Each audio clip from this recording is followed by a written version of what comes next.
first off, if you can, if you see the website, I'm going to gear you to, because after this presentation, I really want for you to go to our website. And I want for you to feel comfortable with emailing me, because it's, what I'm going to tell you is that suicide prevention is everybody's issue. It's one of the biggest public health issues we're facing in this country. And I'm not going to flip through my slides because we don't have the time to do it. Okay, so I just want to sit and talk with you for 5 minutes. Given what we're all up against right now, my colleagues here have outlined for you how important data is. And they've also outlined for you the symptoms factors that play into a person's feelings of isolation and hopelessness. And particularly that's important given what our world is going through right now. In America, roughly every year, 10,000 people. That translates in Ohio to about 1,319. 3 a day. In America, every 17 minutes, a person goes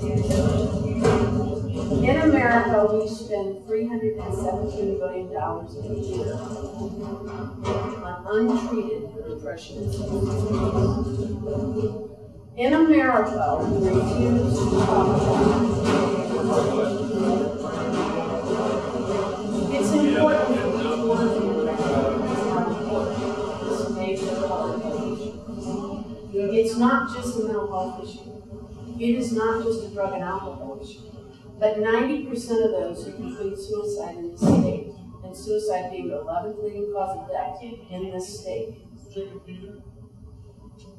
is related to undiagnosed depression and substance abuse. 90%. Now, the important data that these 3 professionals have brought forward is extremely important to all of our work, to all of their work, and recognizing that the court is a natural partner in helping us find solutions. Just like schools are, just like behavioral health specialists are, just like pediatricians are, just like coaches are, just like MDs are. I can go on down any professional person, but it's over beyond that because it's everybody's business. In the world, and I'll take Ireland for the example, as early as 1993, they incarcerated people for suicidal attempts. In this country, it was 1963 that we locked people up for attempting suicide, without recognizing the correlation to their mental health condition. And these precipitating factors, particularly the legal piece, is extremely important to better understand. Unemployment is another factor. The job loss rate in this state, and this is my pitch and has been my pitch for the last 6 months with the General Assembly and my friends over at the State House, is you're going to lose people. If you cut mental health and drug and alcohol services, you are going to lose people to death.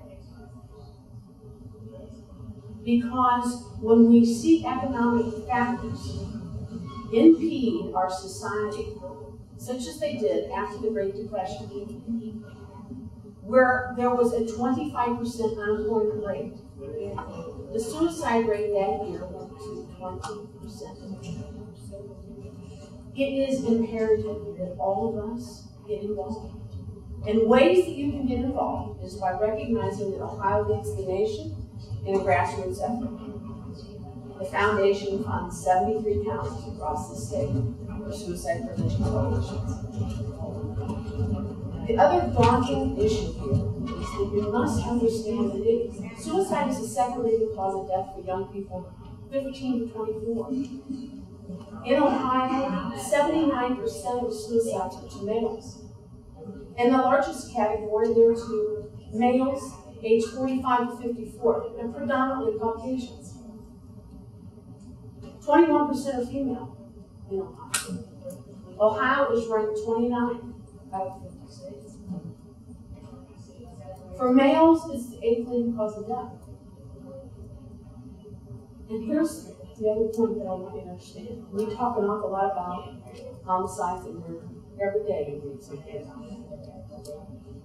In Ohio, suicides outweigh homicides 2-1. But the reason we don't talk about those things is because we are so fearful that if we talk about suicide prevention, that the taboo of it rubbing off on us, or that I might catch this brain disease, depression, or substance abuse, and these other precipitating factors now that we're researching. We are so fearful that our fear is causing us to not act at a public policy perspective for the whole of our state. So when we're out thinking about these things, I would ask you, and it might be, people say, Carolyn, it's too late for you to get on your bandwagon because you've already been to the State House. I was there this week on the State House steps. It is never too late to care about the person next to you. And ways in which you can do that is to go to trainings. We have gatekeeper training since the inception of the foundation in 2005. Ohio has trained 5,000 people. And that's all kinds of folks. From the importance of the janitor to the person that's the head of the schools. We have trained lots of people. But it's each of our responsibility to look at how we're going to be willing to talk about the issue of suicide, the issue of suicide prevention, the issue of depression, substance abuse, and recognize that these are not character flaws, but in fact, brain disorders that impact the hippocampus section of the brain. It's, that's the ball of this. We make it a lot harder than it needs to be. Yep. We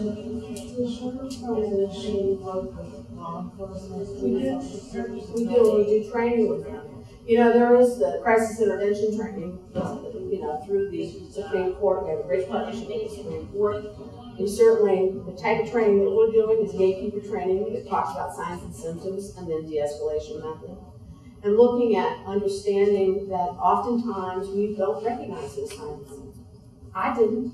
At the height of my state career, in behavioral health, my husband had his first suicide attempt in 2008. I thought he was just tired.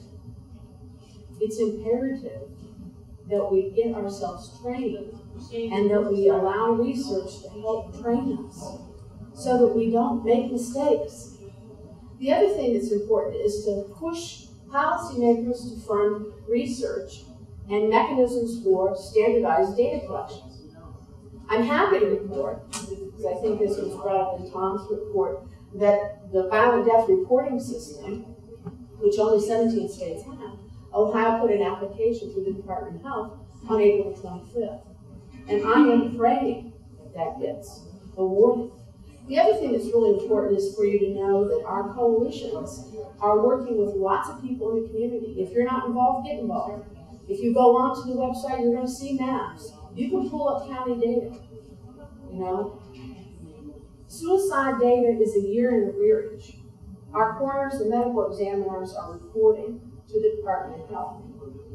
As you heard, we need to figure out how if we're going to harvest data, we've got to make sure we're asking all the right questions so that we can better understand through a psychological autopsy what has in fact impacted that person prior to their death. What was it that I'm not going to go into detail.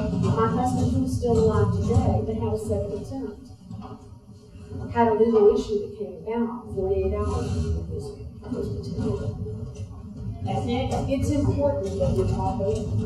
And it's important that we recognize that it's, depression and substance abuse and suicide ideation, it's not just for Betty and Joe down the street, it's for any one of us. Never for the grace of God can go any one of us. And it's important that we talk about it. In Europe, they talk about it from a self-injury perspective. I'm hopeful that this country, who is trying very hard to care about individuals these days, so that people have productivity